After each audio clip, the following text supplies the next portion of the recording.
পড়ে অনেক নির্যাতিত হয়েছি, এমনকি আল্লাহকেও আল্লাহ ভালোভাবে বলে রাখতে পারি না। কথা বলে না কেন ভাই?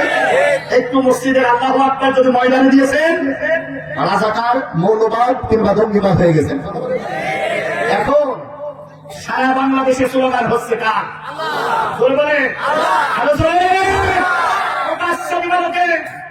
ইসলামী আন্দোলন আর ইসলামী আন্দোলনের কর্মীরা তাদের কাজগুলো চালিয়ে যাচ্ছে। জবান খুলে বলেন সুযোগ করে দিয়েছেন কে? এর চাইতে বড় রহমত, এর চাইতে বড় সুযোগ আমাদের আর কি হতে পারে? কথা বলে দেখে ভাইরা, তাহলে আল্লাহ আমাদের নিয়ামত দিয়েছেন। এখন আমাদের বেশি বেশি দুইটা কাজ করার দরকার। একটা, আল্লাহর নামে তাসবিহ জোড়ার দরকার, আর দুই নম্বর আমাদের সিজদাটা অবনত করা দরকার। ঠিক কিনা বলেন ভাইরা? আমার ভাইরা, এই জন্য কণ্ঠ যদি ছেড়ে দেই রাগ হবে না তো? বলেন বলেন। তাহলে 5 গিয়ার পুরা গিয়ার ছেড়ে দিয়ে আমার সঙ্গে বলেন তো লিল্লাহে তাকবীর, আরো জোরে লিল্লাহে তাকবীর। আমি যখন মাঝে মাঝে বলবো একটু দেওয়া যাবে তো ইনশাআল্লাহ? যাবে তো ইনশাআল্লাহ? ইন্নাল্লাযী ফারাদা আলাইকাল কুরআন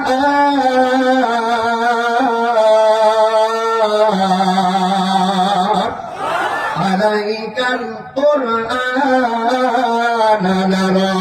লারাদুকা ইলা মা'আদ।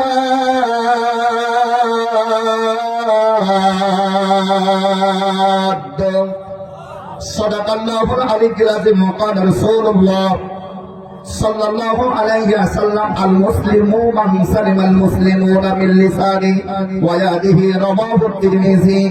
ওয়া ক্বালা আল্লাহু তাআলা মা آتاكم الرسول فخذوه وما نهاكم عنه فانتهوا. فمن المعنى من الخطبة التي قال رسول الله صلى الله عليه وسلم نقطة بعد نقطة متواترا بعد الحمد والسلام لله تعالى شهد رسول الله صلى الله عليه وسلم بتوحيد تعالى وبرسالة نفسه فبين عن فوائد التقوى بأنه خير زاد لما بعد الموت وصاحب التقوى يغفر الله سيئاته ويعظم له أجرا عظيما. رواه الترمذي. وقال الله تعالى إن الله وملائكته يصلون على النبي يا أيها الذين آمنوا صلوا عليه وسلموا تسليما. اللهم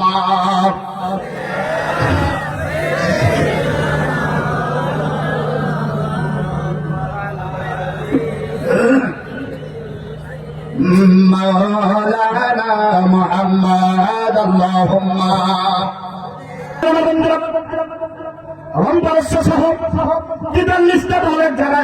চিন্তা করলো যাইতো দেখি ইমানদার যারা, মুমিন যারা, এদের পাওয়ার কেমন আমরা দেখতে চাই। আমার ভাইরা একান্ত আপন জোরে আমার একটা দল পাঠিয়ে দিল, ওরা মদিনায় আসলো। মদিনায় আসার পরে আমার ভাইরা সাহাবীদের কাছে জিজ্ঞাসা করছে, ও ভাই আপনাদের বলে একজন আমির আছে, কি আছে? ধরে বলেন আপনাদের আমির আছে, নাম হলো খলিফাতুল মুসলিমিন জাহানের খলিফা হযরত ওমর ফারুক রাদিয়াল্লাহু তাআলা। আমরা তার সঙ্গে সাক্ষাৎ করতে চাই, বলো তোমাদের আমির কয়? ওর ভিতর দিয়ে একজন সাহাবী আমার ভাইরা দাঁড়াইতে বলতেছে, আমির কোথায় আছে বলতে পারবো না, তবে এতটুকু বলতে পারি, শোনে নাও আমাদের আমিরের বলে উট হারাই গেছে, উট খোঁজার কাজে আছে। সুবহানাল্লাহ। বিদেশে প্রতিনিধিরা ডাকতে বলতেছে, আমি কিন্তু অর্ধ জাহানের খলিফা, যার আঙ্গুলের ইশারায় অর্ধ জাহান চলে, তার পরিচয় চাচ্ছে, তোমরা বলো। আমার ভাইরা সাহাবীরা বলতেছে, আমরা তো সেই আমিরের কথাই বলতেছে। সুবহানাল্লাহ বলবেন না? আমরা তো সেই আমিরের কথাই বলতেছি। একজন আরেকজনকে বলতেছে, আমির উঠারা এসেছে, আমির নিজেই চলে গেছে, মনে হয় এর ভিতরে কোনো রহস্য আছে। ডাকতে বলতেছে, তাহলে কোন দিকে গেছে জানতে চাই। রাস্তা দেখায় দিল, প্রতিনিধি দলগুলো আমার ভাইরা অগ্রসর হয়ে গেল, ওমরের খোঁজ দেওয়ার জন্য অগ্রসর হয়ে গেল। কিছু পথ যাওয়ার পরে দেখতেছে একটা গাছের নিচে একজন মানুষ শুয়ে আছে, অথচ তার মাথার নিচে বালিশও নাই, কাঁথাও নাই। আমার ভাইরা তার মাথার নিচে আছে গাছের একটা শিকড়। বলেন সুবহানাল্লাহ। প্রতিনিধি দল যাওয়ার পর বলতেছে, আসসালাম আমার ভাইরা যাওয়ার পর বলতেছে, জানতে চাই অর্ধ জাহানের খলিফা যার আঙ্গুলের ইশারায় চলে ওই ওমরের পরিচয় কি একটু দিতে পারবে? হযরত ওমর দাঁড়ায় গেলেন। দাঁড়ায় যে বলতেছে, আনা ওমর। সুবহানাল্লাহ বলবেন না? কি বলতেছে? আনা ওমর, আমি ওমর। প্রতিনিধি দল মনে করতেছে মনে হয় এটা সাধারণ কোন ওমর, এক নামে তো 10 জন থাকতেই পারে। ডাকতে বলতেছে, আরে আমরা তোমারে খুঁজি না বোকা, আমরা খুঁজতেছি এই যে ইমানদার আর মুমিন যারা আছে এদের একজন আমির আছে, এদের একজন লিডার আছে, এদের একজন নেতা আছে, আমরা সেই ওমরকে খুঁজতেছি। ওমর বলতেছে, ভাই আনা ওমর। সুবহানাল্লাহ আগামীকাল বলেন। প্রতিনিধি দল চিন্তা করল, হলেও হতে পারে যে প্রতিনিধি দল এই চিন্তা করলো যে উট খোঁজার জন্য যেতে পারে, সে গাছের নিচে ঘুমাতে পারে, এটা স্বাভাবিক। ডাকতে বলতেছে, আমরা রোম পারস্য থেকে আমাদের দলভুক্ত যারা আছে তারা পাঠিয়েছে আপনার খোঁজ নেওয়ার জন্য। আমরা জানতে চাই আমাদের যিনি প্রধান আছে, আমাদের যিনি সেনানায়ক আছে, আমাদের যিনি পরিচালনা করে, ওনাদের সামনে গার্ড, পিছনে গার্ড, পাশে গার্ড, ডানে গার্ড, আপনার কি কোনো গার্ড লাগে না? তখন হযরত ওমর বলতেছে, আমারও একটা গার্ড আছে। প্রতিনিধি চারিদিকে তাকাচ্ছে, কো গার্ড তো নাই।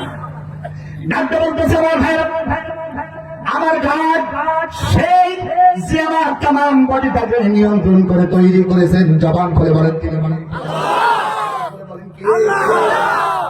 হযরত ওমর বলতেছে, শুনে নাও, আমার গার্ড দুনিয়ার কোন মানুষ নাই, আমার গার্ড হলো আমার মালিক। আল্লাহু আকবার বলবেন না ভাইরা? প্রতিনিধি দল ডাকতে বলতেছে, তোমার একজন মালিক আছে, তোমার একজন রব আছে, তিনি তোমাকে দেখে কিন্তু জানতে চাই এখানে কি তোমার কোন শত্রু নাই, তোমাকে তো আঘাত করতে পারে, তোমাকে হত্যা করতে পারে। হযরত ওমর ডাকতে বলে, শুনে নাও, জীবন যিনি দিয়েছেন মৃত্যুর মালিক একমাত্র তিনি। কথা বলেন না আমার ভাইরা? এখানে অনেক বড় কথা, সংক্ষিপ্ত আকারে যে কথাটা আপনাদের সামনে উপস্থাপন করতে চাই। হযরত ওমর চলে গেলেন বাড়ির ভিতরে, যে মুসলমান যারা হয় মেহমান পাইলে তারা খুশি হয়ে যায়। আল্লাহর বান্দারা মেহমান পাইলেন, বাড়ির ভিতর থেকে নাস্তা নেওয়ার জন্য আমার ভাইরা মেহমানদারিত্ব করার জন্য দস্তরখানা ফেলে দিলেন। ভিতর থেকে সবের আটা রুটি, তার শক্ত রুটি নিয়ে আসলো। আল্লাহর বান্দারা আর একটা ছোট্ট পাতিলে করে জৈতুনের তেল সামনে দিল। ডাকতে বললে, আপনারা আমার মেহমান, আমি আপনার মেহমানদারি করার জন্য প্রস্তুত। আমার ভাইরা, জবের আটার শক্ত রুটি, আমার মনে হয় ওই রুটি যদি বাংলাদেশে থাকতো আর ওই রুটি দিয়ে যদি টাকলা মুরাদের মাথায় মারা যেত, তার খন্ড হয়ে 2 খন্ড হয়ে যেত, সময় লাগতো না, ঠিক না? এমন শক্ত রুটি সামনে আসলো। সামনে আসার পর প্রতিনিধি দল তো অবাক হয়ে গেল, এটা কেমন খাবার আমরা আসলাম? আল্লাহর বান্দারা অর্ধ জাহানের খলিফা, অর্ধ জাহানের খলিফা, আল্লাহর বান্দারা এত বড় রাষ্ট্র যিনি পরিচালনা করে তার নাম হলো ওমর। আপনার বাড়িতে খাসির জবের আটার রুটি, জবের আটার রুটি আমার ভাইরা। 2 নম্বরে হলো জৈতুনের তেল। প্রতিনিধি দল ডাকতে বলতেছে, আমার ভাইরা, প্রতিনিধি দল ডাকতে বলতেছে, শোনে নাও, এইটাই কি আমাদের নাস্তা? বলে, হ্যাঁ। ওদের চাইতে ভালো খাবার কি তোমার কাছে নাই? তোমার পরিবাররা এর থেকে কি ভালো খাবার খেতে পারে না? আল্লাহর বান্দারা হযরত ওমর ডাকতে বলে, শোনে নাও, এর চাইতে ভালো খাবার খাওয়া আমি এবং আমার পরিবারের দ্বারা আদৌ সম্ভব নয়। রাষ্ট্রীয় কোষাগার থেকে যতটুকু পাই এর চাইতে ভালো খাবার খাওয়া আমি ওমরের দ্বারা সম্ভব নয়। তার কারণ ওমর সারা পরিমাণ কোন মানুষের হক নষ্ট করে না। অথচ আমরা দেখেছি আমাদের এই বাংলাদেশে বড় বড় দাঁড়িয়ে যারা রাজনীতি করে, পরবর্তীতে দেখা যায় ওদের নাম হলো দরবেশ। এক হাতে দাঁড়িয়ে আমার ভাইয়েরা দরবেশ, 57 আমার ভাইয়েরা 57,000 কোটি টাকা পাওয়া গেছে। বলেন সুবহানাল্লাহ। ওর অ্যাকাউন্টে 57,000 কোটি টাকা পাওয়া গেছে আমার ভাইয়েরা। আল্লাহর বান্দারা এটা কারোর ভাবে আমাদের ধাম ছাড়ানো টাকা নিয়ে ওরা এক জায়গায় করেছে, জলাব জবান করে বলে, ঠিক না? আরেক শয়তান ছিল, এখন আর নাই, ওর নাম হলো বিচারপতি কালামানিক। ওর অ্যাকাউন্টে পাওয়া গেছে 97,000 কোটি টাকা। আর মানে আমার ভাইরা, বাংলাদেশের যত টাকা এখন সব ওই শয়তানদের আন্ডারে। বলেন না ভাইরা আমার? আল্লাহর বান্দারা একান্ত আপন জনে আমার। 5 তারিখে যখন 6 তারিখে দেখলাম কালামানিক হচ্ছে কলার পাতায় শুয়ে আছে। আমার এই মাথায় এখনো 2টা বুলেট আছে আমার ভাইরা। 5 তারিখে অজ্ঞান হয়ে পড়েছিলাম। চিন্তা করবেন না, এই ময়দানে যেমন আছি রক্ত দেওয়ার জন্য, আমরা আরবেরা ইসলামী আন্দোলনের জন্য সবাই প্রথম কাতারেই থাকবো ইনশাআল্লাহ। করবেন না শুধু হুজুরগিরি করে খাই না, আমরা কোরআনের রাজ কায়েম করার আন্দোলনে প্রথম সারিতে আমরা আগে রক্ত দেব, এরপর আমাদের কর্মীরা রক্ত দেবে। ঠিক না? আমার ভাই, আমার বন্ধুরা, কেন তোমরা বন্ধুরা আমার, আমি হাসপাতালে গেলে আমার কানে খবর আসলো আমার ভাইরা, চিন্তা করবেন না লেডি ফিরাউন পাড়ায় গেছে। আমার পাশে বলতেছে হুজুর 6 তারিখে বলতেছে যে বিচারপতি কালামানিক বারবার আঙ্গুল ফাঁকাই বলতো সাইদি ধর সাইদি মার, আর সাইদির ধরে সবাই এই কথা যিনি বলতেন ওইটা এখন কট হয়ে আল্লাহর বান্দারা শুয়ে আছে কলার পাতায়। আমি ওই সময় আপনার খুশি হতে পারি না, আমি তখন নিজের মনের কথা আপনাদের কাছে শেয়ার করতেছি আমার ভাইরা।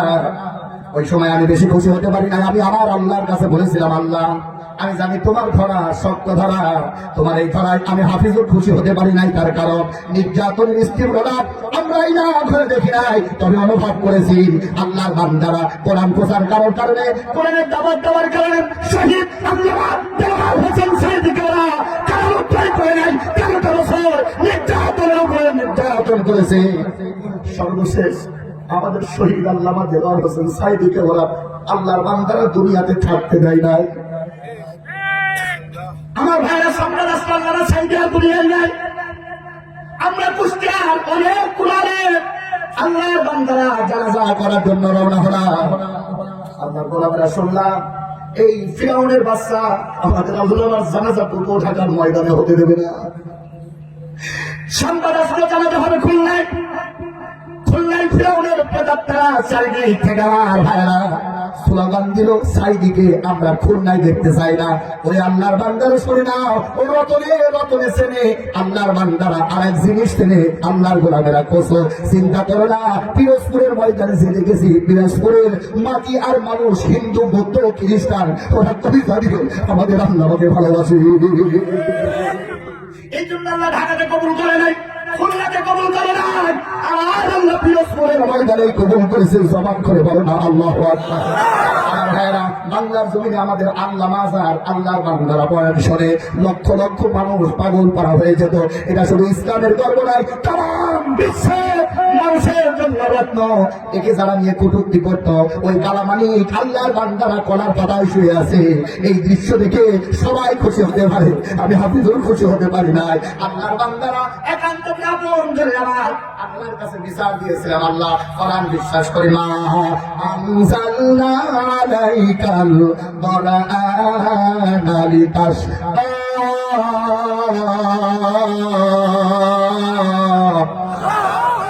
করে বলেন ইজ্জত দেওয়ার মালিক কে?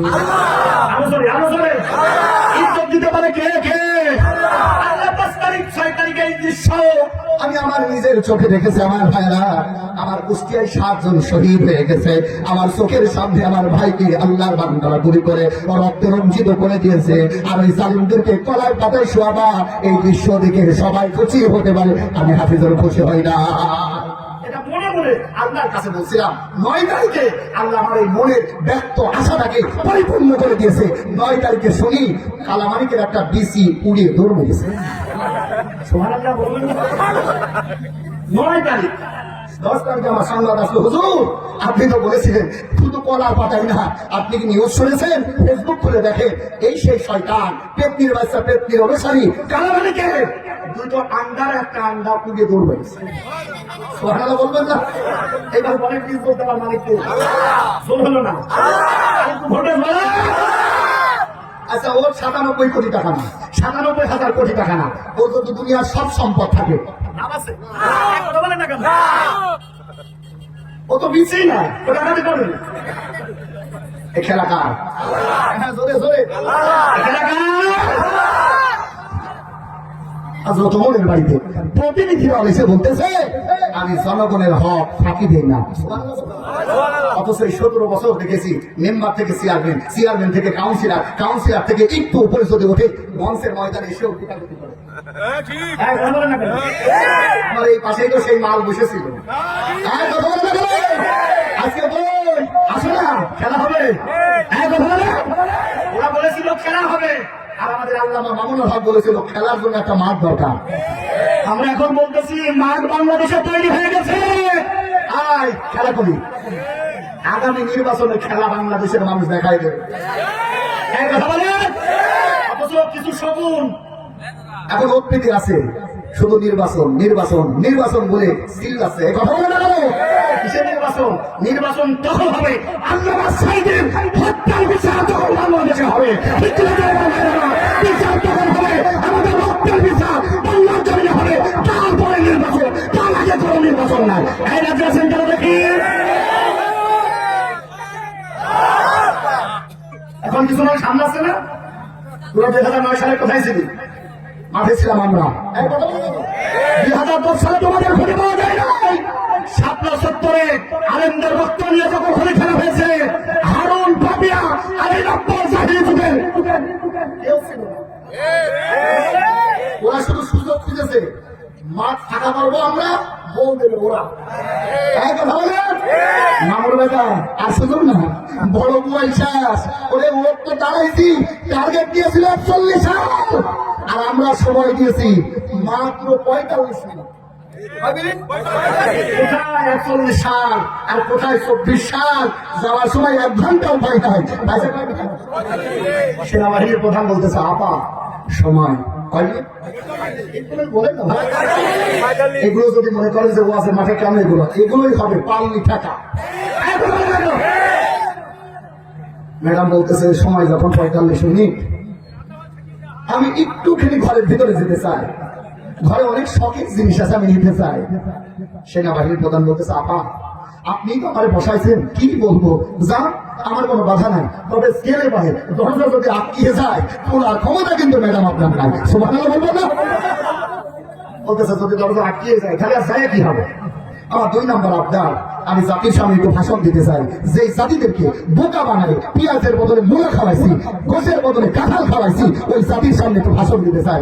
ম্যাডাম এই কথায় সেনাবাহিনীর প্রধান বলতেছে আপনি ভাষণ দিন, কিন্তু দেবেন কার সামনে? সব সাংবাদিকরা জামা কাপড় খুলে ছাত্র আন্দোলনে মিশে গেছে।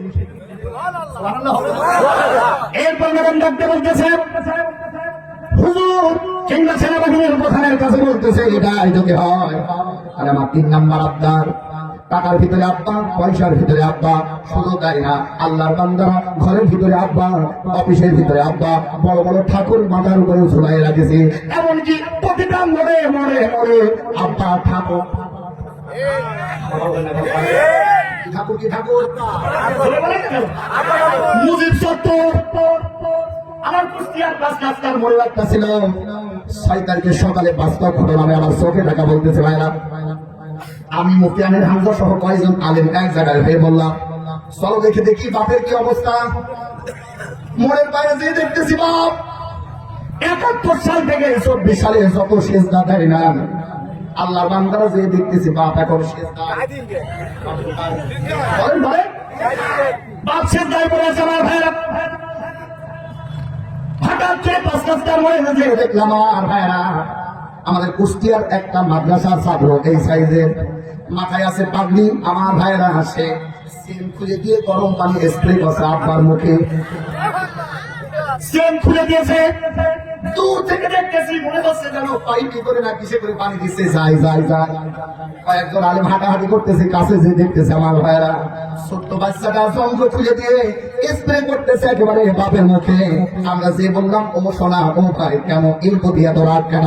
আমার ভাইরা তখন তিনি বলেছিল এই সেই আব্বা যাকে খাড়া করার জন্য এই কুষ্টিয়ার আমার মাদ্রাসার 3 জন ছাত্রকে জেল খাটতে হয়েছে। আমার হাতে হাতল নাই, আমার হাতে সাবল নাই, আমার কাছে ক্ষমতা নাই, কি করবো? আল্লাহ যে যন্ত্র দিয়েছে ওটা দিয়েই ছাড়লাম, আর আল্লাহকে বললাম দুনিয়ায় গরম পানি দিলাম আমি, আর পরকালে গরম পানি দিও তুমি।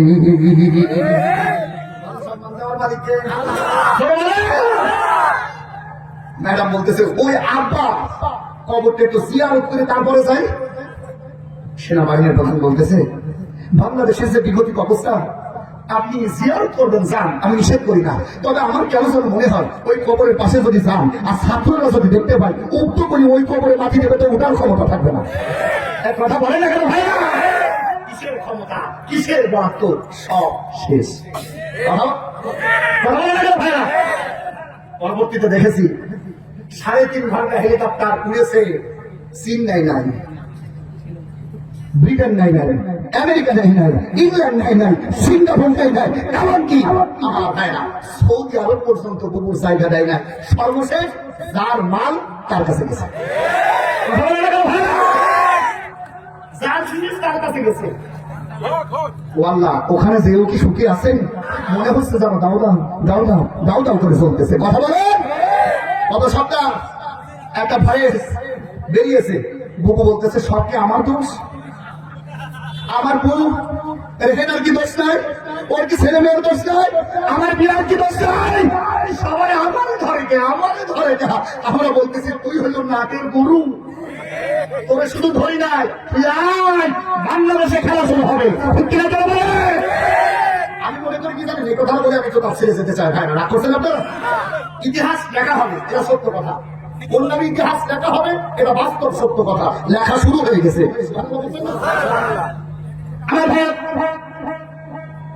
আমার মনে হয় ইতিহাসের পাতায় যত জালিম আছে, সবচাইতে নির্লজ্জ, বেহায়া, সবচাইতে ঘৃণিত মহিলা হবে এইটা। কেন বললাম? যুক্তি দিচ্ছে আমার ভাই। ম্যাডাম অনুমতি দিলে বলবো, বুড়ো মানুষ আছে, আমার লজ্জা পেতে পারে, আমি বলি ভাই।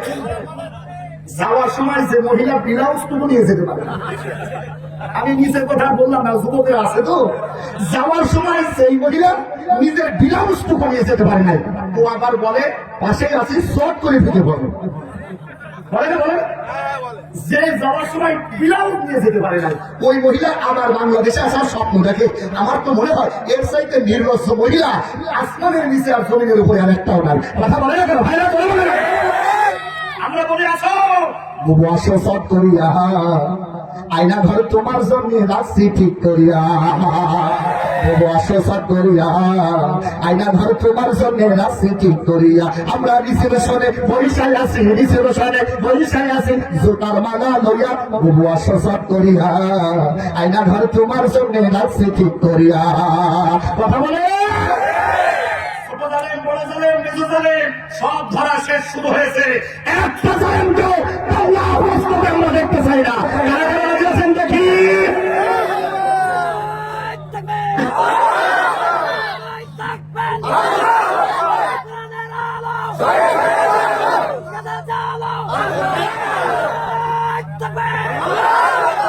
আলহামদুলিল্লাহ, জবান করে বলেন আলহামদুলিল্লাহ।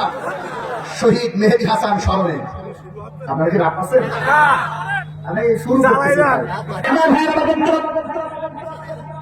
ছোট্ট গল্প একটা আপনাদের সামনে তেলাওয়াত করেছি আমার ভাইরা। আমার অভ্যাস হলো তাফসীর আকারে কথা বলা।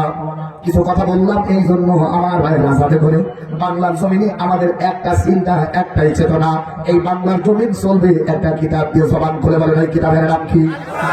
কেন এই কিতাব দিয়ে আইন চলবে আমার ভাইরা? বাংলাদেশ থেকে 6,500 কিলোমিটার দূর সৌদি আরব আমার ভাইয়েরা, একান্ত আপন জনের আমার কোরআনের সব আইন ওখানে চালু আছে, বলতে চাই না। নামাজের বিল পাস করা আছে আমার ভাইয়েরা। এই তো কয়েকদিন আগে টুঙ্গির ময়দানে যে আমরা কত নসিহত করলাম, প্রতিটা গ্রামে গ্রামে আমরা কোরআন দিয়ে নসিহত করতেছি, আসো নামাজের দিকে, আসো কোরআনের দিকে। সৌদি আরবে নামাজ করা লাগে না, নামাজের ওয়াজ করা লাগে না ভাইরা। তার কারণ হলো নামাজের বিল পার্লামেন্টে পাস করা আছে। এক ওয়াক্ত আল্লাহর বান্দারা নামাজ যারা কাজা করবে 50টা বেঁধে রাখা তার পিছনে দেওয়া হবে। আল্লাহর বান্দারা বলেন তো দেখি, এই আইন যদি সাক্ষীরাই থাকতো, আমার মনে হয় কত মানুষ অজুবাদেই মসজিদে পড়ে থাকতো। আমাদের আর বলা লাগতো না, নামাজে আসো, অনেক ফায়দা হবে, বলা লাগবে না। ডান্ডা যখন দেবে এমনিতেই মানুষগুলো মসজিদে চলে যাবে। এই জন্য আমরা এখন আল্লাহর বান্দারা ওয়াজ করতে চাই না। আমাদের একটাই কাজ, প্রতিটা মহল্লায় মহল্লায় যে আল্লাহর কোরআনের বিধান চালু হবে। আমাদের ঘরে, আমাদের বাইরে নাই, একবারে মূল জায়গা, সেটা হলো আল্লাহর পার্লামেন্ট থেকে, সংসদ থেকে আল্লাহর কোরআনের রাজ চালু হবে। নামাজের বিল পাস করা হবে, যাকাতের বিল পাস করা হবে। এটা আমার ভাইরা শুধু এখানে শেষ না, নির্যাতিত মানুষের পাশে আমার ভাইরা দাওয়াতে 16-18 কোটি মুসলমান, কথা বলেন ঠিক না? আমার ভাইরা ছোট্ট একটা আয়াতের মধ্যে লাভ করেছে আপনাদের সামনে। এইবার আমার আলোচনা শুরু হচ্ছে কোরআন থেকে। তার কারণ কোরআনের তাফসীর আমাদেরকে শোনা লাগবে কোরআনের কায়দায়। বলেন হারাত্তুর বিল কুরআনি মান ইয়াখাফু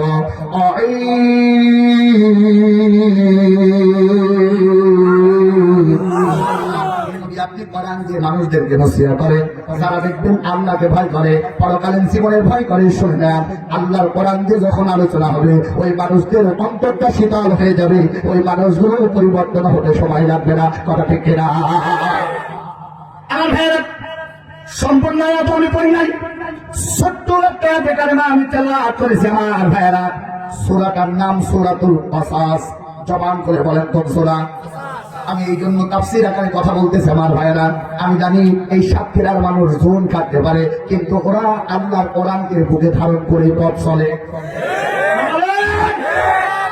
আমার বিশ্ববিদ্যালয়ের একজন বন্ধু আছে, যখনই আমি সাতক্ষীরাতে মাহফিল করি, একদিন আমাকে ধরে পরিজার ভিতরে নিয়ে বলতেছে, হাফিজ ভাই, আমি তো বক্তা না, এই জন্য সারা বাংলাদেশ ঘুরতে পারি না, তবে আমার বিশ্বাস সাতক্ষীরা এমন একটা জায়গায়, সাতক্ষীরার মাটি হলো ইসলামের ঘাঁটি। আমার মাঝে মাঝে করে ওই সাতক্ষীরার কিছু মাটি নিয়ে এসে যদি কুষ্টিয়াতে ছিটিয়ে দিতে পারতাম, আমার মনে হয় এই কুষ্টিয়াটাও আল্লাহর বান্দারা সাতক্ষীরার মতো নব্য জাহিল মুক্ত আল্লাহর কোরআন প্রেমিক জায়গা হতো। বলেন সুবহানাল্লাহ। আপনাদেরকে ওরা জানে এই সাতক্ষীরাতে এমন একটা ইউনিয়ন আছে, ওই জায়গায় যত শপথের কর্মী আছে, এমন অনেক জেলা আছে, এমন শপথের কর্মী খুঁজে পাওয়া যায় না। আমার ভাইরা, শুধু তাই না, এই সাতক্ষীরার মানুষের পরিচয় তো বড়, এমনও মানুষ আছে যার বইয়ে বয়স হচ্ছে 40, তার মামলা আছে 60টা। মানে বয়স না, তার চাইতে বেশি মামলা। এমন মুজাহিদ বলেন তো দেখি, সারা বাংলাদেশে না থাকলেও একটা এলাকায় আছে। জবান খুলে বলেন ওই এলাকার নাম কি? বলেন বলেন। এই যে আপনাদের ভুমরা, গতবার এই মাহফিলের আগে আমি গিয়েছিলাম। আমার ভাইরা, ওই মাহফিলে চুরি করে আমার সঙ্গে দেখা করতে এসেছিল আমার এক ভাই, নাম হলো আবুল বাসার। আমার ভাইরা চুরিদারের ভিতরে জড়াই নিয়ে বলেছিল, হুজুর আমি যুবক মানুষ, ওই নাম আর বামের প্রেতার তারা আমার উপরে শুধু মামলাই দেয় নাই, আমার উপরে এই মুহূর্তে 83টা মামলা দিয়েছে। আল্লাহর বান্দারা, ওর বয়স হবে সর্বোচ্চ 40। ভাই ভাই করে আমি আমার জীবনে 44টা জেলায় 54টা জেলায় সফর করেছি। আমার ভাইরা, 54টা জেলায় সফর করার পর আমি পর্যালোচনা করে দেখেছি, সবচাইতে নির্যাতিত যারা, তারা হলো এই সাতক্ষীরার আলেম। সবচাইতে মামলা, সবচাইতে হামলা, সবচাইতে কষ্ট দিয়েছে এই লেডি ফিরাউন। বাংলাদেশের 2টা জেলায় তার 1 নম্বরে হলো। আমরা জানাই দিতে চাই, চিন্তা কর না, আগামীতে আল্লাহর কোরআনের রাজ আন্দোলনের পতাকা এই সাতক্ষীরা থেকে হবে ইনশাআল্লাহ। ইনশাআল্লাহ রাজি? হাত তুলে দেন তো।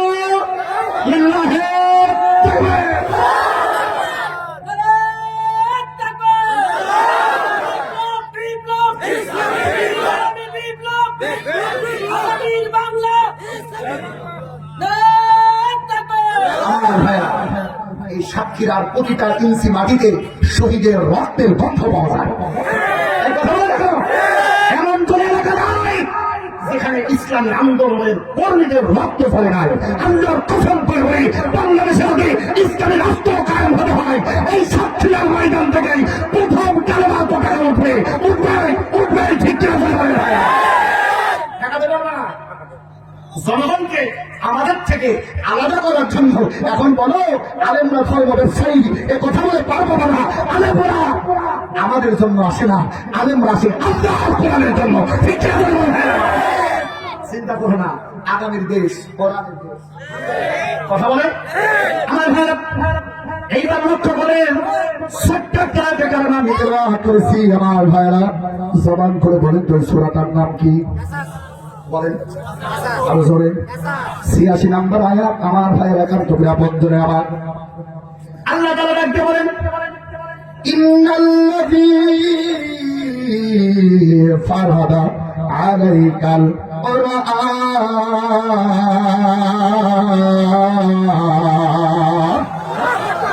নবী চিন্তা করো না, টেনশন করো না, আমি আল্লাহ তোমাকে বলতেছি শুনে নাও। ইন্নামিন নিশ্চয় আল্লাযী মানে তিনি আল্লাহ যিনি তোমাকে সৃষ্টি করেছেন। ফারাদা আলাইকাল কোরআন, তোমার উপরে আমি কোরআন নাযিল করেছি। সুবহানাল্লাহ, সুবহানাল্লাহ।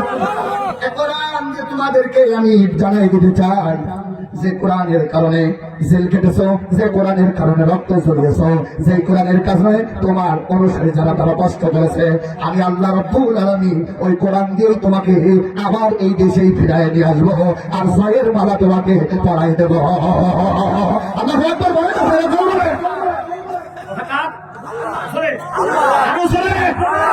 কারণ আমার ভারত এই আয়াতের সাথে হাদিস আমি পড়েছি, আল্লাহ নবী বলেন শুনে না আমার ভাইরা, আল্লাহ তাআলা এই দুনিয়ার ভিতরে দুই শ্রেণীর মানুষকে পছন্দ করে না। আমার আল্লাহ এই পৃথিবীর মানুষকে বলেন তো দেখে হিসাব নেবে কখন? মরে যাওয়ার পরে। কখন? আমার সঙ্গে কথা বলেন না, দোয়া করতে বলেন। আসেন দোয়া করে দিই ভাই। হিসাব হবে কখন? মরার। বলেন বলেন মরার। তবে দুই শ্রেণীর মানুষের হিসাব হয় মরার আগে। মরার আগে হিসাব হয়, এরপরে মরার পরেও হিসাব হয়। ও সাক্ষীরার ভাইরা জবান খুলে বলেন, কয় শ্রেণীর মানুষ? 11:50 বাজে, 12টা পর্যন্ত তো কথা বলবো। আমার ভাইরা কয় শ্রেণী? এক নম্বর হলো খুকুল মালিকাইন, মা আর বাবার অবাধ্য সন্তান। আর দুই নম্বরে হলো আসলমাতুন, যারা মানুষের উপরে জুলুম করে, ওদের বিজয় আমার আল্লাহ কোনদিন দেয় না। ফারাদা আলাইকাল কোরআন,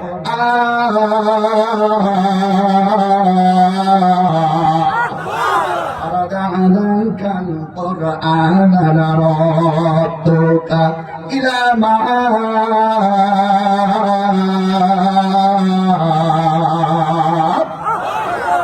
আল্লাহ কথা দিলাম, মাজলুম যারা হয় ওদের বিজয় দেবে কে? যারা মাজলুম হয় ওদের বিজয় দেয় আল্লাহ। কিন্তু চুলে চুলে যারা জানেন, যারা জুলুম করে, মানুষের রক্ত নিয়ে যারা খড়ি খেলে, আমার আল্লাহ তাদেরকে মরার আগে শাস্তি দেয়। আমার ভাইরা বাংলাদেশে যারা মানুষের রক্ত নিয়ে ঘড়ি খেলা করেছে, মানুষকে হাত আর পা বেঁধে যারা আয়না করে ঢোকাইছে, আল্লাহর বান্দারা, এটা হলো সব চাইতে বড় জালিম, এটা হলো সব চাইতে বড় জুলুম। এই জন্য আবার আল্লাহ জালিম মুক্ত বাংলাদেশ করতে চায়। অনুরিদু আন্নামুন্না আলাল্লাযীনা ইসতুদঈফু ফিল আরদি। জবান খুলে বলেন আল্লাহু আকবার। আল্লাহ রাব্বুল বান্দা যারা মুসলিম, ওদের হাতে আমি ক্ষমতার ভার তুলে দেব, আর যারা জালিম তাদেরকে বিতাড়িত করে দেব। সুবহানাল্লাহ বলবেন না? আমরা সেই 1 বছর আগে এসেছি তাই খোঁজ রাখি না তা না, সারা বাংলাদেশের খবর আমাদের মাথায় আছে। সুবহানাল্লাহ বলবেন না? আপনাদের এই সাতক্ষীরা, সরি কলারোয়ার বাজারে ইট আর হাতুড়ি দিয়ে দাঁড়াইছিল এই গাড়ি টাকা মাল। ওদের চিন্তা করো না, যে গাড়িওয়ালা জীবনে ফলো করে না, ওই গাড়িওয়ালাদেরকে আজকাল কোরআনের দাস গাড়ি হবে ইনশাআল্লাহ। ঠিক না? আমার ভাইরা বন্ধু, ইতিহাসের পাতায় আমরা 1 নয় 2 নয় 22 জন জালিমের নাম পাই। জবান করে বলেন কয়জন? আর 1 নম্বর জালিমের নাম হলো আদম আলাইহিস সালামের প্রথম সন্তান, নাম হলো কাবিল। নাম কি? কাবিলের 1 নম্বর কাজ ছিল ভাইয়ের রক্ত ছড়িয়ে আনন্দ পাওয়া। এটা হলো পৃথিবীর 1 নম্বর জালিম। আমার ভাইরা, ইতিহাসের পাতায় আরো অনেকের নাম এসেছে, 2 নম্বরে নাম এসেছে। আমার ভাইরা, একান্ত বন্ধুরে আবার 2 নম্বরে নাম এসেছে, ওর নাম হলো নমরুদ। জবান করে বলে নাম কি? আমার ভাইরা, নমরুদ শুধু আল্লাহর বান্দারা। 3 নম্বরে নাম এসেছে ফিরাউনের, 4 নম্বরে নাম এসেছে আবু জেহেলের, 5 নম্বরে নাম এসেছে উতবা, 6 নম্বরে নাম এসেছে সাইবা। এইভাবে 1 নয় 2 নয় 22 জনের নাম আছে। আগামীর ইতিহাসে বাংলার এই জমিনে 23 জনের নাম পাবে। সর্বশেষ যে নামটা হবে ওর নাম হলো হাসি। বলেন বলেন আমার ভাই, আমার বন্ধুরা, ক্ষান্ত বন্ধুরা, আমার হাসিনা মানে হলো সুন্দরী। এই সুন্দরী মহিলার নাম আসবে 23 নম্বরে। শুনে নাও, এর নামের পাশেই লেখা হবে পেতনির বাচ্চা পেতনি। এখন দেখতেছি বলতেছে শেখ মুজিবের ভালোবাসা বাংলাদেশ থেকে তুলে ফেলা যাবে না। ওর জীবনে খুঁজে দেখেন, ওর মেয়ের মতোই স্বৈরাচারও ছিল। শেখ মুজিবের জীবন ঘুরে রাখেন, ওর যে জীবনটা ও মানুষের রক্ত নিয়ে হোলি খেলা করেছে। কথা বলে না কেন? বাদশাহ কায়েম করার জন্য মানুষের রক্ত দিয়ে মাথার ময়দান গুলো রক্ত হত্যা করেছে উনি সেই শেখ মুজিব। উনি হাওয়া টানিয়েছে, এইভাবে হাওয়া টানিয়েছে, হুকো টানিয়েছে, আর সাধারণ মানুষ রক্ত ফলিয়েছে। এই কথা বলে না জীবনী পড়েন, পড়ে দেখেন। অতএব গরুর পেটে গরু হয়, শুয়োরের পেটে শুয়োর হয়, মানুষের পেটে মানুষ হয়। পয়দা করেছে সেই ভাই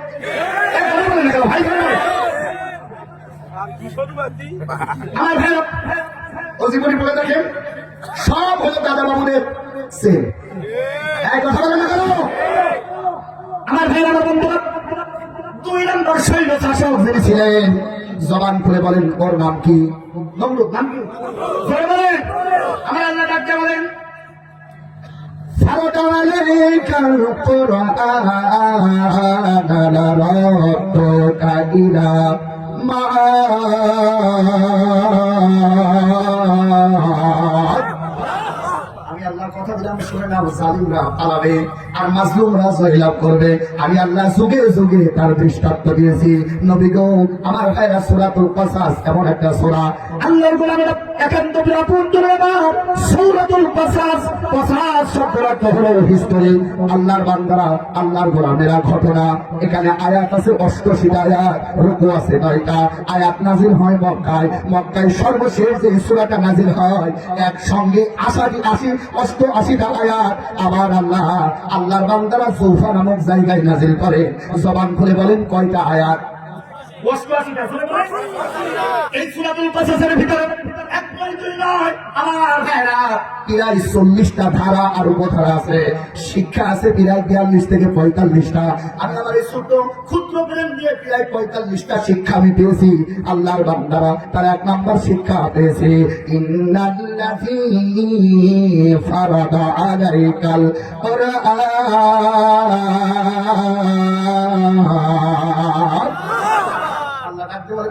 যে কোরআনের জন্য তুমি জেল খাটলে, এখানে 1 নয় 2 নয়, ফারাদা আলাইকাল কুরআন লারাদ্দুকা ইলা মাআদ। লারাদ্দুকা 1 নয় 2 নয় 22 থেকে 25টা বিষয় আবার আল্লাহ বলে দিয়েছেন। আল্লাহ ডাক্তার নবী যে কোরআনের জন্য নিজের মাতৃভূমিতে থাকতে পারলে না, যে কোরআনের জন্য তোমার সাহাবীরা রক্ত দিল, যে কোরআনের জন্য আল্লাহর বান্দার অসংখ্য সাহাবী আর আপনার জীবনটা 3 বছর জেলখানায় কাটলো, সর্বশেষ ওরা মক্কাতে থাকতে দিল না। চিন্তা করো না, টেনশন করো না, এই কোরআন দিয়ে আমি আল্লাহ আবার মক্কায় তোমাকে ফিরাই নিয়ে আসবো। আর যখন নিয়ে আসবো, বিজয়ের দেশে আসবা, কোন সকিনা জরিনা মর্জিনা ঠেকাতে পারবে না। কথা বলে আমরা খুব বেশি চিন্তিত হয়ে গেছিলাম। আমাদের কলিজার টুকরা রাহবার শহীদ আল্লামা দেওয়ান হোসেন সাঈদী যেভাবে কথা বলতেন, লক্ষ লক্ষ জনতা হতো। এই মাঠ আমরা মনে হয় আর দেখবো না। আল্লাহর বান্দারা আমরা দেখেছি, আমাদের যুবকদের আইডল, লক্ষ লক্ষ মানুষের ভালোবাসার নাম ডক্টর মিজানুর রহমান আজারী। ওই হালটা ধরে এত মুসলিম জাতির সামনে কোরআনের দাওয়াত দেয়।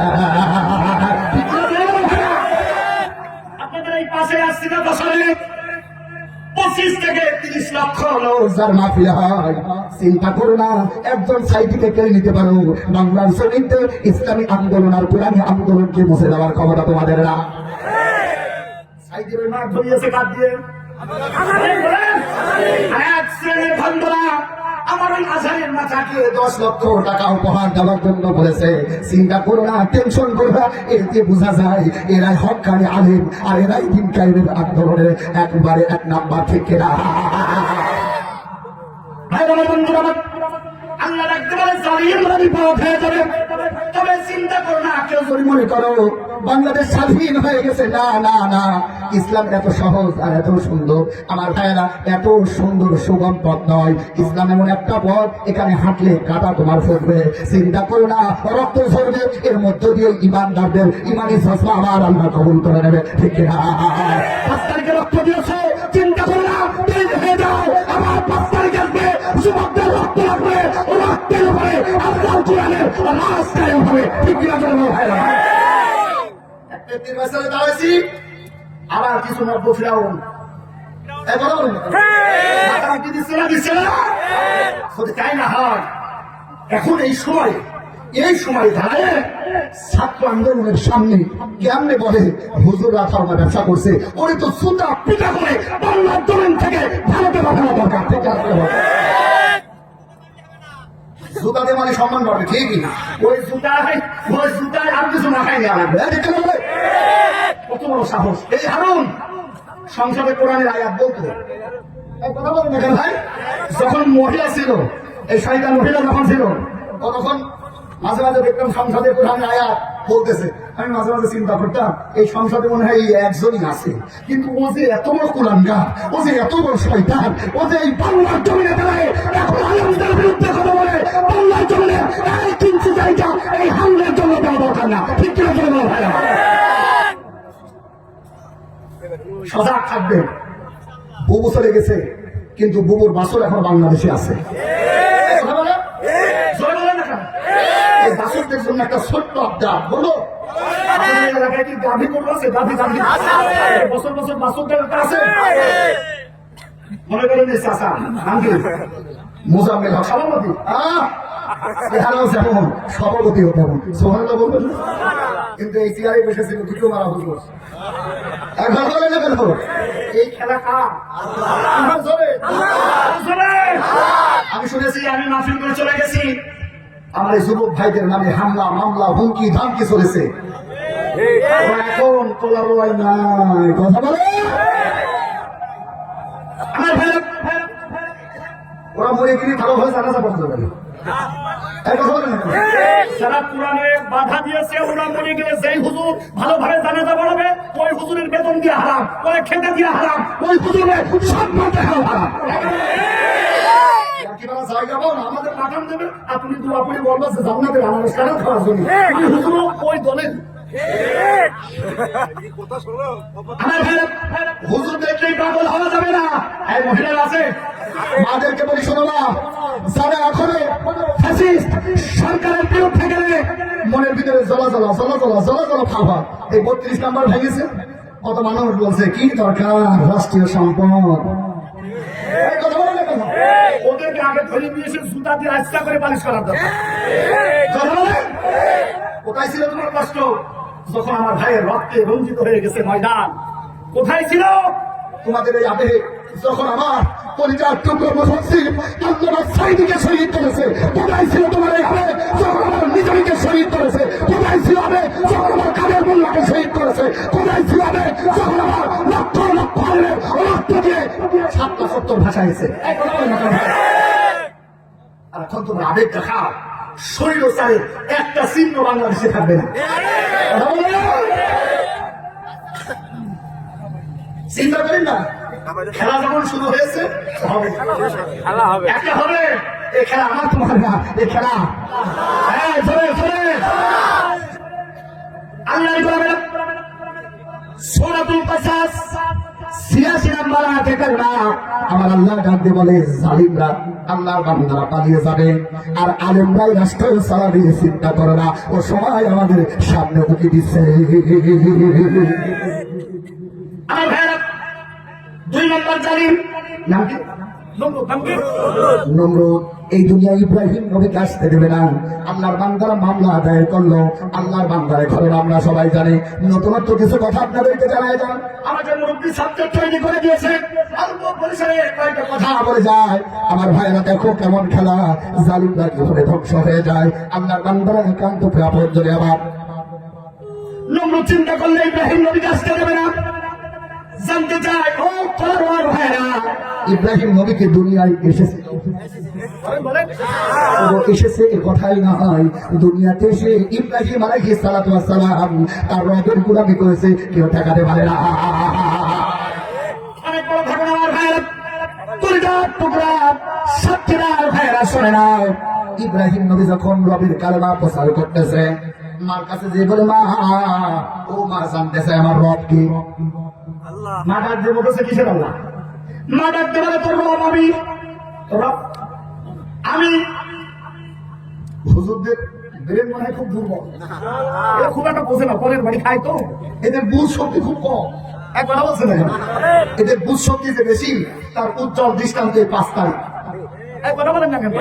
তোমরা মনে করতেছো এমনি স্বাধীন হয়ে গেছে। না না না, 158 জন ছাত্র সমন্বয়কের দ্বারা গঠিত এই বৈষম্য বিরোধী ছাত্র আন্দোলন, আর 108 জন হলো শিবিরের মাল। এই টুপিওয়ালা কেন মাল না, এ হলো আল্লাহর সৈনিক। কথা বলে 158 জনের ভিতরে 108 জন কি না, আমরা স্বাধীন করে দিলাম, আর তোমরা এক হাতে জিপ দিয়ে চাটা শুরু করতেছো। চাটার জিপ ধরে এমন টানা টানবো, ও 45 মিনিট সময় পাইছিল, তোমরা 45 সেকেন্ড সময় পাবা না। এমন সারা সারা তার কাটায় বেঁচে তোমাকে শোনার সুযোগ পাবা না। বাংলাদেশ ইসলামী ছাত্র শিবির বাংলাদেশ আছে না? নাই আছে। ভোল্টেজ বাড়াইতে পারে না হবে শিরোনি অভিযান চালাই সেই শিবির নিভান করে দিল। ওরা আবার কি করে উঠলো আল্লাহ। এখন ঢাকা বিশ্ববিদ্যালয় শিবির, ইসলামী বিশ্ববিদ্যালয় শিবির, রাজশাহী বিশ্ববিদ্যালয় শিবির, চট্টগ্রাম বিশ্ববিদ্যালয় শিবির, মনে হচ্ছে যেন চারিদিক থেকে ইসলামী আন্দোলন করবে না, ওই পেটে ছিল সাইনকে দেওয়ার জন্য। ঠিক কিনা জন্য খবর রাখেন, এমনি স্বাধীন হয় নাই আমাদের মায়ের বড় মা। এই কথা রাখো আমার ভাইয়ের নম্বর চিন্তা করলাম ইব্রাহিম নবীকে আসতে দেবো না, আর ইব্রাহিম নবীর অবস্থা ওই দুনিয়াতে রাখবো না। মন কাহিনীতে আসে আমার ভাইয়েরা, আল্লাহ বান্দারা একান্ত প্রাপন জন্য আমার আল্লাহ নবী ইব্রাহিম দুনিয়া এসলো একটার পরে একটা আল্লাহ দিনের কালেমা উদ্দিন করার জন্য চেষ্টা করলো। সুবহানাল্লাহ বলবেন না ভাই? একটু জবান করে সবাই জ্ঞান উপরে করে বলেন আল্লাহু আকবার। আমার ভাইয়েরা কিভাবে জালিমের পতন হয়ে গেল আমরা জানি। এই ইব্রাহিম নবী যখন দিনের দাওয়াত দেয় তখন সর্বপ্রথম আয়না ঘরে ঢোকায়, তার মানে এখন হলো হাসিনার আয়না ঘর, আর তখন ছিল নমরুদের আগুনের ঘর। আগুনের ঘর, এটা তো বড় ব্যাপার আমার ভাইয়েরা। সবাই দেখতে পায় জালিমরা কিভাবে নির্যাতন করে, কিন্তু ওই নমরুদকেও হার যিনি মানাইছে তিনি হলো আমাদের বাংলাদেশের নমরুদ।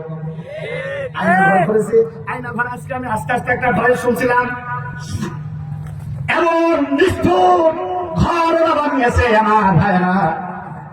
আমার খুব কাছে থেকে যে আলেমদের সঙ্গে কথা হয়েছে গত পরশুদিন আমার ভাইয়েরা মাহফিল ছিল মাওয়াতে, ভোলাতে, কুষ্টিয়া থেকে হেলিকপ্টারে গেছে আমার ভাইয়েরা। যাওয়ার পর একজন নির্যাতিত আলেমের সঙ্গে আমার শোল বেশি কথা হয়েছে। চোখের পানি টপ টপ টপ টপ করে ফেলছিল, বলছিল হুজুর হাফিজ ভাই কি বলবো, ওদের এক ধরনের একটা মেশিন আছে, ছোট্ট একটা ঘরের ভিতরে নিয়ে যান, নিয়ে যাওয়ার পরে হাত দুইটা বেঁধে ফেলে, দুইটা বেঁধে ফেলে, হাত আর পা একই টেবিলের উপরে দিয়ে দেয়। আমার চোখের সামনে হাত আর পা দুইটা টেবিলের উপরে দিয়ে সুইচ দেওয়ার সঙ্গে সঙ্গে এমন একটা যন্ত্র, এমন একটা মেশিন ফিট করেছে, প্রতিটা আঙ্গুলের নখগুলো ছিঁড়ে ছিঁড়ে একটা একটা করে যেন চলে যায়। আমাদের চোখের সামনে দেখেছি। আমি যখন এই দৃশ্য দেখি তখন আমার কলিজা পারে না, জোরে চিৎকার দেয় এমন একটা ঘরে। ওই ঘরের ভিতর থেকে আওয়াজটা বাইরেও যায় না। আমরা নমরুদের কথা শুনেছি, প্রকাশ্য দিবালোকে ইব্রাহিমকে মেরে ফেলবে এই জন্য দাউদু আগুন জ্বালাইছে। আর আমাদের এই নমরুদের বাচ্চা নমরুদ আমার ভাইরা একান্ত ফোন ধরে আমার শুধু আগুনের ভিতরে না আয়না ঘরের ভিতরে ফেলে দিয়ে আল্লাহর বান্দারা যেখান থেকে আওয়াজটা আসে না। আজকে আমার ভাইরা আল্লাহর বান্দারা আমি যে ভয়েস টুকু শুনলাম, আল্লাহর বান্দারা আয়না ঘরের বর্ণনা দিয়েছে সুড়ঙ্গ একটা জায়গা, ছোট্ট একটা ঘর, মানুষগুলোকে ফেলে দিয়েছে, মানুষগুলো আত্মনাদ করেছে, চিৎকার করেছে, কোন মানুষ দেখতেও পাই না, এমনকি মানুষ শুনতেও পাই না। আমার ভাইয়েরা এমনও মানুষ আছে ওই আয়না ঘরের ভিতরে আল্লাহর বান্দারা সেজদায় পড়ে আছে, আর ওঠার মতো কোন সুযোগ তাদের হয় নাই। আল্লাহর বান্দারা এমনও আছে দাঁড়ায় আছে, উপর দিকে তাকায় আছে, উপর দিকে তাকায় কঙ্কাল হয়ে দাঁড়িয়ে আছে। আমার মনে হয় নমরুদের সাইটে এই লেডি ফিরাউন হাসিনা সব সাইটে বড় শৈল শাসক আর জালিম ঠিক না।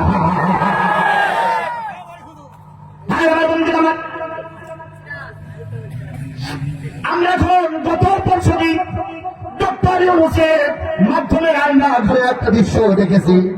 আল্লাহর বান্দারা বৈদ্যুতিক শক দেওয়ার একটা চেয়ার আমরা দেখেছি। ভালো লাগলো আপনারা? এই নির্যাতন, এই নির্মমতা আর কেউ করতে পারে না, একমাত্র জালিম ছাড়া।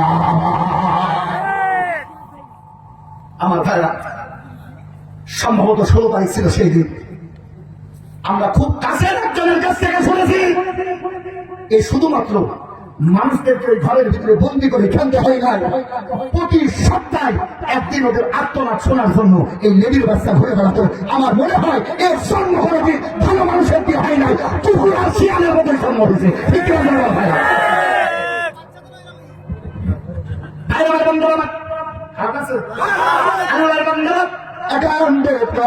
আমার ইব্রাহিম নবীকে জবান করে বলেন কোথায় ফেলছে?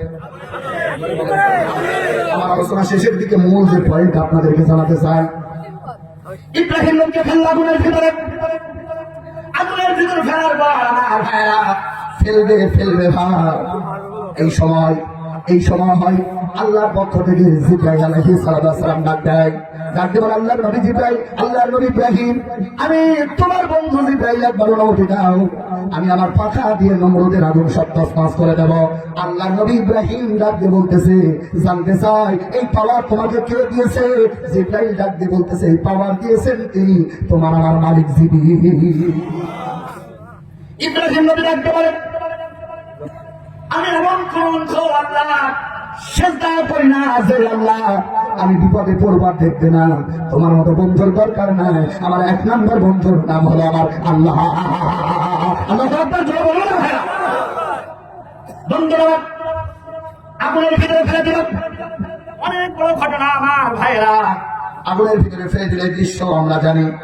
আগুনের ভিতরে ফেলার পর আল্লাহ তাআলা আগুনের উপরে নোটিশ জারি করে দিল, কুলনা দুকুনি বারদাও ওয়া সালামান আলা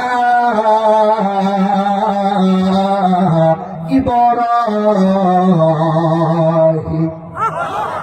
আমার মনে আপনারা দুর্বল হয়ে গেছেন, জিয়ার বাড়ায় বলেন আল্লাহু আকবার। সবাই করে বলেন ইব্রাহিম নবী কোথায়? আল্লাহ নোটিশ যখন জারি করে দিল, আগুনের এতটুকু ক্ষমতা না ইব্রাহিম নবীর একটা লোক পুরানো।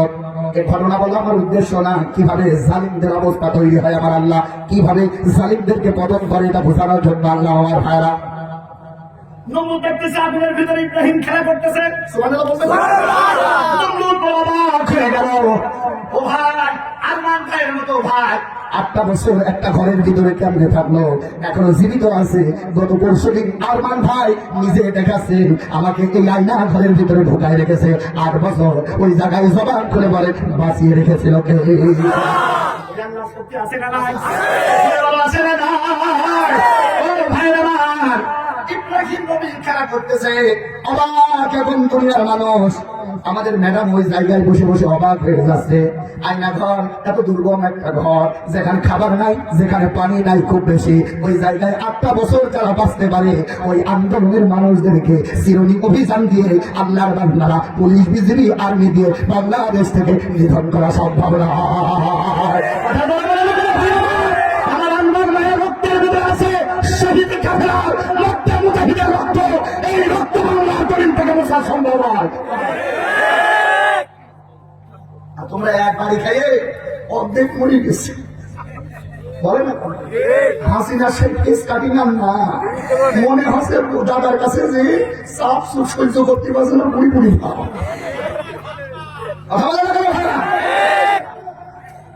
ওখানে তো সুখে থাকার কথা। আমি অন্তরে মাফিয়ে গেছিলাম ভাইরা, আমি বলেছিলাম তোমাদের বৌমা এখন কোথায়?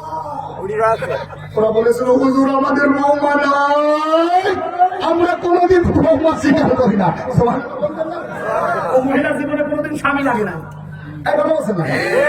আমি গোপন কথা ওদিকে যেতে পারলাম না, মুরব্বী মানুষ আসছে এখানে, আরো কিছু মারিফারি কথা ছিল ও পর্যন্ত রেখে দিলাম। নমরুদ আশ্চর্য হয়ে গেল, এত কষ্ট করে আগুন জ্বালালাম, ওই আগুন কেন কেন কেন পোড়াতে পারে না? আগুন ডাকতে বলে আল্লাহ, ও আল্লাহ আমার একটু জবান খুলে দাও, নমরুদের কথা উত্তর দেই। আগুনের জবান খুলে গেল, আগুন বলতেছে তুই আয়, তুই তুই আয়, আমার শক্তি আছে কিনা, তুই আয় আয়। নমরুদ বলতেছে এ তো যেন যেন আগুন না, আমি বানালাম আমার গাড়িটাই, ওদেরকে কথা বলে রাজাকারের গাড়িটাই, আল্লাহ আমি ওদিকে নাই। জনগণকে তো বোঝাতে হবে, জনগণকে বলতেছে চিন্তা করে না, ও পাকিস্তানের আলামত ওর ভিতরে ঢুকেছে, ও নাও করতে পারে, কিন্তু ওর ইব্রাহিমের আল্লাহ আর রাখবো না, রাখবে না। আমরা ইতিহাস জানি আমার ভাইয়েরা, একটার পর একটা সিঁড়ি করলো, বড় সিঁড়ি করার পর একটা তীর আর ধনুক দিয়ে মারা শুরু করে দিল। তীর যখন মারলো, আল্লাহ ডাক দিয়ে বলতেছে শয়তানের শয়তানি আর বাড়ানো যাবে না, টার্গেট নিয়েছে 41 সাল, ওয়ান আউট করে দেবো 24 সালে, ও চিৎকার করতে পারবে না। জিব্রাইলকে ডাকতে বলে, ও জিব্রাইল, আজকে করে তীরটা ভাগ। আর জান্নাত মাসের একটু রক্ত লাগাই দে, আর দেখ ওরা বলেছিল খেলা হবে, আর ওই খেলার শেষ নাম হলো আমি আল্লাহ। আমার হয়তো ভালো লাগে, খেলা হবে, খেলা হবে, খেলা হবে বলে দেবো গেল পালাইয়া। কথা বলা গেল ভাইয়া। হাসিনা দেশটা ছেড়ে গেছে পালাইয়া, হাসিনা দেশটা ছেড়ে গেল পালাইয়া, খালের কাটা দেশটা ছেড়ে গেছে পালাইয়া। কথা বলে তাদের বলেছিল আমরা পালাবো না। কথা বলে পালাতে যদি হয় ফখরুলের বাড়ি যে বলবো, আমরা বলি কাকা, ফখরুলের বাড়ি নয়, বাংলাদেশের 7 বছরে খুলে খুলে জালিমদের ফাঁসির কাজটা হবে, কেউ ঠেকাতে পারবে না, পারবে না, পারবে না। ঠিক আছে, মনে করতেছে, মনে করতেছে কিছু মাল করি সাইয়ে সুযোগ পাইয়ে যাবা, একটুখানি দাঁড়াও, সুইজে কেবল কি হচ্ছে এটি পরে যে বলবে জীবনে চিন্তা করতে পারবো না। আমরা সব সহ্য করতে পারবো, আওয়ামী লীগের সঙ্গে আদায় করে যারা চলবে, বাংলাদেশের ওদের টাকা সাবর আমরা দিতে পারি না। তবে চেতনায় কয়েকটা আমলিক ছিল, ওদেরকে মাফ করে দিতে হবে। চেতনায় বুঝেন না কি করা যাবে, জোর করে আওয়ামী লীগের মালা পরাই দিয়েছে, ওদের আমরা কিছু বলবো না। তবে যাদের কারণে আমাদের রক্ত ঝরিয়েছে, আমাদের ভাইদের রক্ত ঝরেছে, ওদের খরা বাংলাদেশে হবে না। ভাই আমার ভাইরা, আর তুমি চলবে যদিও কালকে আবার আছে, তো আবার আসছে বাংলাদেশের ব্র্যান্ড বক্তা গোলাম রব্বানি, চেহারায় যেমন হাসায়ও তেমন। আমার ভাই এত কান্নার আর হাসার ওয়াজ আমি খুঁজে পাই না। আমি যতটুকু দিই ও জৈবে পূর্বে ও আক্রান্ত তো উঠতে পারবো, এখন বলে না ভাই আমার ভাইরা, কলিটা টুকরা ভাই আমার এইবার শোনে, আল্লাহ বান্দারা আল্লাহ তাআলা উপর থেকে তীর মেরে দিল নিচে। নমরুদ দেখতেছে তীরে লাগায় কিসের রক্ত, মাসের কিসের, অথচ নমরুদ চিন্তা করলো ইব্রাহিম তুমি মরো না হয়, কিন্তু তোমার আল্লাহ শেষ। আউযুবিল্লাহ বললেন না, রক্ত দেখে ওই মুফতি মুমতাজের মতো কিছু মোটা মোটা তরতাজা শয়তান এসে বসে গান ধর। একবার জালিমরা যখন খুশি হয় তখন যাত্রার প্যান্ডেল দেয়, এই কথা বলে না কেন ভাই, জালিমরা যখন খুশি হয় তখন যাত্রা দেয়, বেলিডার দেয়, ময়ূরের মতো তাজা তাজা মুখ লাগিয়েছে যুবকদের ইমান ধ্বংস করতে, যুবকেরা ইমান বাড়ানোর জন্য তাফসীর মাহফিল দিয়েছে। খুশি না বেটা? ইব্রাহিমের জাত আর ওটা হলো নমরুদের জাত, ওর পড়ালেখা লাগে না, তাও মুফতি মুমতাজ। আমি কয়েকদিন আগে গিয়েছিলাম ওর এলাকায়, যে কত চিল্লালাম, বুবু কই কই কই, একটা সাড়া পাই না। ফাঁকে যাই মলম দিয়া যায় গানায়, বুবু স্ট্যাটাস দিয়েছে আমি শিল্পী ছিলাম, ভালো ছিলাম, কেনই বা রাজনীতিতে গেলাম, এখন ঘরও নাই বাড়িও নাই, লুকায় লুকায় চলতেছে। কেন ভাই আমার ভাইরা, নমরুদ বেলিডান দেওয়া শুরু করলো, আল্লাহ ডাকতে বলে না না না, আর জালিমকে সাথ দেওয়া যাবে না। ফারাদা আলাইকাল কুরআন লারাদ্দুকা ইলা মা,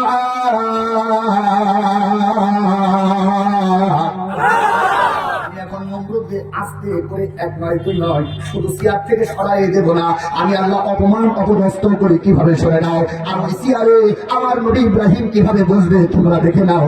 এই শক্তি এই ক্ষমতা যে আল্লাহর ছিল, জবান খুলে বলেন ওই আল্লাহর শক্তি এখন আছে না?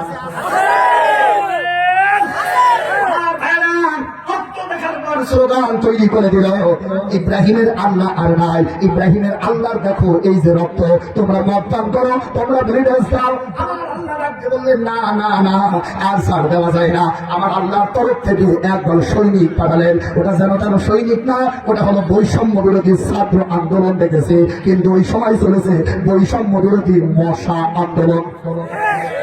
আন্দোলন বৈষম্য বিরোধীর মশা আন্দোলন। আমার ভাইরা, আল্লাহর তরফ থেকে একদল সৈন্য আসলো। জবান খুলে ও কলার ওয়ার ভাইরা বলো, ওই দলের নাম কি? ওখানে গিয়ে বলো। মশা মারার জন্য কামান ঠিক করা লাগে। আজকে 4টা বাড়ি মারলে মশা শেষ। আজকে বাংলাদেশের প্রতিষ্ঠিত দল বিএনপি, জামাত থেকে শুরু করে চাচা চাচি 14, 15, 16, 18, 20, 22 কত দল হাসিনাকে দাঁড়ালো, নইল না। মশার মতো ছোট ছোট আবু সাইদের মতো করে যার টুকরাও খায় না। আল্লাহ সৈনিক হয়ে যখনই নেমেছে হাসিনা পালাইছে। এই বৈষম্য বিরোধী কি আন্দোলন? বৈষম্য বিরোধী মশা আন্দোলন আল্লাহর পক্ষ থেকে এসেছে।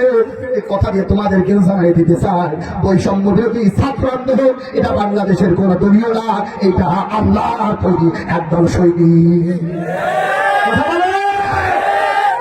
একদল মশা আসতেছে। আমার ভাইরা, কিছু মশার টার্গেট থাকে, আগে ধরবো আগে ধরবো। একটা মশা 180 মাইল বেগে যখন দৌড়াচ্ছে, ঠ্যাংয়ের সঙ্গে ঠ্যাং লেগে মশার একটা ছোট্ট ঠ্যাং দেখা হয়ে গেল। আল্লাহর বান্দারা বলেন তো দেখি, কানা মানুষ বেশি অ্যাক্সিডেন্ট করে না সোপলা মানুষ? বলেন বলেন। পুরা হাঁটতে পারে না, কিন্তু দেখিয়ে যখন হাঁটে পুরা সঙ্গে একে 2 আলাদা মানুষও পায়। আল্লাহর বান্দারা খোড়া মশা আল্লাহর কাছে বলল, আল্লাহ তোমার নমরুদের সাইজ করার জন্য আমার একটা ঠ্যাং দেখা হয়ে গেল, তোমার কাছে সাহায্য পাই। 180 মাইল বেগে আমি চলছিলাম, আমার উদ্দেশ্য ছিল জালিমকে ধরবো। আল্লাহ গো, ও রব্বুল আলামিন, তুমি আমার এই নেমলা ঠ্যাঙের ভিতরে একটু শক্তি ঢোকাই দাও। আবার আল্লাহ শক্তি ঢোকাই দিল। দেখতেছে সবার আগে নেমলা মশা। সবার আগে কি মশা? তাহলে বৈষম্য বিরোধী মশা আন্দোলনের লিডার হলো ন্যাংরা মশা। বৈষম্য বিরোধী মশা আন্দোলনে জবান খুলে বলেন নেতাকে ন্যাংরা মশা। বলেন বলেন বলেন। আমরাও দেখেছি বৈষম্য বিরোধী ছাত্র আন্দোলনে যারা প্রথম কাতারে ছিল, আবু সাইদের মতো নির্জন মানুষ, মুক্তার মতো পানিওয়ালা মানুষ, চিন্তা করে না, যুগে যুগে জালিমরা ছোটদের দ্বারা আক্রান্ত হয়।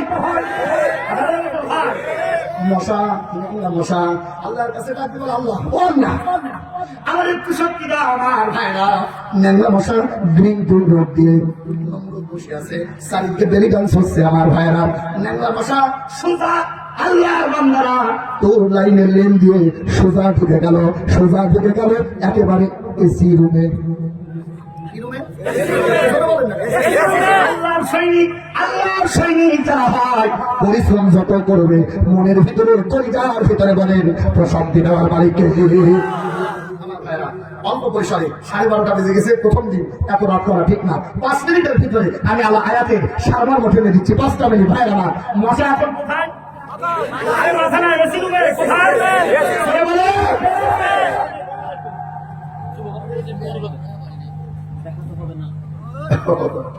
আমার ভাইরা, মশা কোথায়? তার কারণ যে পরিশ্রম করে এসেছে, এখন একটু ঠান্ডা জায়গা দরকার। আর ওই ঠান্ডা জায়গা বানাই দিলেন নমরুদের মস্তিষ্কের ভিতরে নরম একটা জায়গা। সুবহানাল্লাহ বলবেন না? এই 5 মিনিট ভাই, 5টা মিনিট আমি ধরে ধরে 5 মিনিট দেখতেছি আমার ভাইরা। মশা এখন আমার ভাইরা রুমে।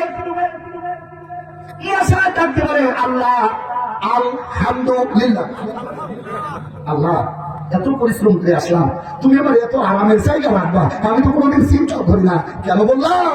সংসদে কোটি কোটি টাকা থাকলেও মানুষ ঢুকতে পারে না, পারে? কথা বলে পারে। অথচ 6 তারিখে দেখলাম এক রিক্সাওয়ালা যার ওই রিক্সার উপরে কি থাকে সিট, উনি যখন নেমেছে সিট উঠে চলে গেছে। রিক্সাওয়ালা জোরে দৌড়াই এই শারমিন যেখানে বসতো ওখানে যে মশানে বসে বলতেছে, আমি স্পিকার।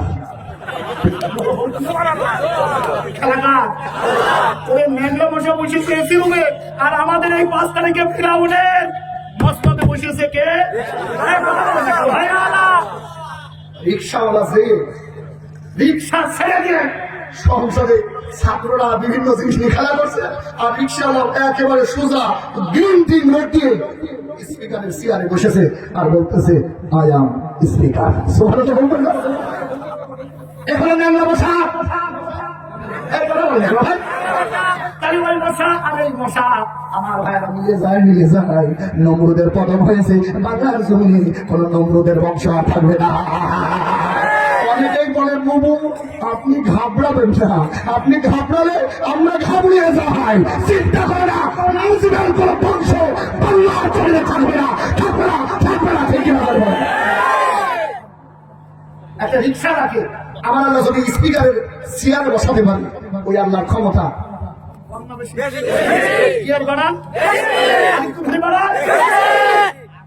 তখন না বলবে। ন্যাংলা মশা বলছে আল্লাহ স্পিকারের চেয়ারে যখন বসালে, কোথায় গেল স্পিকারের চেয়ারে যখন বসালে, চিন্তা করো না আমি কামড় দেবো যেন তেন তার না, একবার মেন তার সুবহানাল্লাহ বলবেন না। মশার ভাইরা নমরুদের মন্ত্রে যখন কামড় দেয়, নমরুদ ছটফটানি শুরু হয়ে যায়। ডাক্তার নিয়ে আয়, ভারতের ডাক্তার, বাংলাদেশের ডাক্তার, সিঙ্গাপুরের ডাক্তার, সব ডাক্তার নিয়ে আয়, ডাক্তারের কাজ হবে না। তার কারণ মশা মশাই এমন ঝালা ছেড়েছে, এ মশা সাধারণ মশা না, এ মশা আমার আল্লাহ। মশাকার তোমরা দেখতেছো ছোট্ট ছোট্ট সার্ভিস, ছোট্ট ছোট্ট নাহিদ শুনে নাও, এ নাহিদ আর এই আন্দোলনের কর্মীরা সাধারণ কর্মী নয়, এটা হলো ন্যাংলা মশার মতো আল্লাহর শহীদ। 5 মিনিট হয়ে গেছে, আজ এ পর্যন্ত এটা। ওই যে মশা চেয়ার থেকে নামলে তখন বলবো ভাই আমার না বেশি বেশি রাত হয়ে গেছে। মশা কামড় দিবে কোথায়? মেন কামড় কোথায়? শুরু হয়ে গেছে কামড়ের যন্ত্রণা। ডাক্তার আসে রিপোর্ট করে ওর রোগ নাই, ডাক্তার আসে রিপোর্ট করে। তখন তো সিটি স্ক্যান করা মেশিন ছিল না, তবে সেই সময় এক ধরনের তোল ছিল, তোল মানে তেল, মাথায় দিলে সিটি স্ক্যানের মতো রিপোর্ট আসতো। সুবহানাল্লাহ বলবেন না? তেল যখন মালিশ করে, আচ্ছা আমাদের যে মস্তিষ্ক এটা ডোরা কাটা না, বলো বলো না, তাফসীরের কিতাব এসছে, তাফসীরের কিতাব এসছে, যখন তেল মালিশ করে মশা, মেলা মশা পা সাত করে দিয়ে ওই মস্তিষ্কের ডোরা কাটা ওর ভিতরে মিশে যায়, তেলে আর ঠেই পায় না। সুবহানাল্লাহ বলবেন না? ওই আল্লাহ ম্যাডাম বলতেছে বাংলাদেশের শিবির নাই, বাংলাদেশের জামাত নাই, আমার যদি 41 সাল না 81 সাল পর্যন্ত নেব। ওই এখন দেখা যায় বাংলাদেশের ইসলামী ছাত্র শিবির, ঢাকা বিশ্ববিদ্যালয়, চট্টগ্রাম বিশ্ববিদ্যালয়, ইসলামী বিশ্ববিদ্যালয়, বাংলাদেশের প্রতিটা পড়তে পারবে ইসলামী আন্দোলনের কর্মীরা। ঠিক আছে বলো? এই পর্যায়ে কিছু হয় না। এক ডাক্তার রাত করে দিয়েছে বসা। বসান যখন দিয়েছে মশা রেস্টে চলে গেছে। বাড়ি যখন মেরেছে মশা কোথায়? বলেন। নমরুদ বলতেছে এইটাই হলো বড় ডাক্তার। এটা কি কোনো কথা শেষ না? মার ডাক্তারকে বলে ডাক্তার কত টাকা তোর চাই মার। ডান দিকে মারে বাম দিকে যায়, বাম দিকে মারে ডান দিকে যায়। ডাক্তার বলতেছে সাটা এত পড়াশোনা করে করলাম কি, শুধু মার আর মার, আমার হাত ব্যথা হয়ে যায়। যাচ্ছিল ওই বাড়ির দাসী, কে জালেম যারা হয় দাসীকেও তারা ছাড়ে না আমার ভাইয়া। ডাক্তার বলতেছে ও বউ আয় আয়, আমার হাত ব্যথা হয়ে গেছে, আমি আর পাচ্ছি না, তুই ঝাড়। দাসী বলতেছে এতদিন খুঁজেছি জানে, আজ আমি পেয়ে গেছি তারে। দাসী বলতেছে এত জ্বালানো জ্বালাইছো, আজ এমন জ্বালা ছাড়বো, এমন জ্বালা ছাড়বো, উপরে করবা নেওয়ার কেউ থাকবে না, সর্বশেষ তুমি যার মাল তার কাছে যে পড়বা, কিন্তু তারাও শান্তিতে থাকবে না। দাসী চলে আসলো হায়দ্রাবাদ। এখানে অনেক কথা ছিল আর ভাইরা, দাসী এসে বলতেছে ডাক্তার সাহেব সরেন, আমি এখন ঝাড়বো। ডান হাত দিয়ে মারে বাম দিকে যায়, বাম হাত দিয়ে মারে ডান দিকে যায়। আমার ভাইয়েরা, ও বন্ধুরা, কলা গোয়ার ভাইয়েরা, দাসী বলতেছে না না না, হাত দিয়ে মারলে ওর সম্মান বেড়ে যায়, আর বেশি সময় নিব না। পিছনের দিকে ডান পাইছিল সুতো, আমাদের এখন আছে একটা জুতো নেবো, পাতা জুতো নেবো, কত রকম জুতো আছে। ও সময় অ্যাপেক্স কিংবা বাটা জুতো ছিল না, ওই সময় ছিল কাঠের তৈরি খড়ম। কি ছিল? দাসী আমার ভাইরা ডান হাত দিয়ে জুতো নিয়ে এমন ঝাড়া ছেড়েছে, আল্লাহর বান্দারা নমরুদ টাকায় আছে, কি করছে? নমরুদ টাকায় আছে, নমরুদ বলতেছে ও পরে কি দিয়ে মারলি? দাসী মনে করতেছে মনে হয় টের পেয়ে গেল গো। নমরুদ বলতেছে না না না ছাড়ো ছাড়ো। এতক্ষণ ওই ডাক্তার উনি দিয়েছিল নর্মাল ওষুধ, আর আমার এখন মনে হচ্ছে চলছে অ্যান্টিবায়োটিক। সুবহানাল্লাহ বলবেন না? দাসী বলতেছে হুজুর টেনশন করবেন না, এখানে সকালে অ্যান্টিবায়োটিক, দুপুরে অ্যান্টিবায়োটিক আমার বাম পায়ে চলতেছে। ডান আর বাম পায়ে জুতা দিয়ে মারতে মারতে নমরুদ খাবো। আল্লাহ ডাকতে পারে সূরাতুল কাসাস, আমার আল্লাহ ডাকতে পারে ইন্নাল্লাযী ফারাদা আলাইকাল কুরআনা লারাদ্দুকা ইলা মাআদ। এখানে 11 জন নবীর এক্সাম্পল আমার আল্লাহ দিয়েছেন। আল্লাহর বান্দারা, আল্লাহর গোলামেরা, তার ভিতরে 1 নাম্বার হলো হযরত মুসা, এরপরে ফিরাউন, এরপরে বাইদা বাই, সর্বশেষ আমার আল্লাহ সূরাতুল কাসাসের 86 নাম্বার আয়াতের ভিতরে 1 নয় 2 নয় 22টা কর্মসূচি দিয়েছেন। তার 1 নাম্বার কর্মসূচি, জালিম যারা তারা স্থায়ী হয় না, যারা মাসরুম ওরাই আল্লাহর পছন্দের বান্দা। কথা বলে এবার বলেন আমরা মাসুমের পক্ষে আছি কিনা? কারা কারা আছি দেখি। লিল্লাহি তাকবীর, লিল্লাহি তাকবীর। আল্লাহ তুমি কবুল করো, জবান করে বলেন আমিন। আমার ভাইরা, আর এই পর্যন্ত সূরাতুল কাসাসের 26 নাম্বার 86 নাম্বার আয়াতে প্রায় 22টা কর্মসূচি, একটা কর্মসূচি নিয়ে আমরা আলোচনা করলাম। আল্লাহ তাআলার কাছে দোয়া চাই, আল্লাহ যেন আমল করবার মতো তৌফিক দিয়ে দেন। জবান করে বলেন আমিন। সভাপতি সাহেবের কথা, এরপর আমরা মোনাজাত করবো। আগামীকালকের মাহফিলের জন্য আপনাদের কাছে দোয়া এবং সহযোগিতা আল্লাহ কবুল করে বলেন আমিন।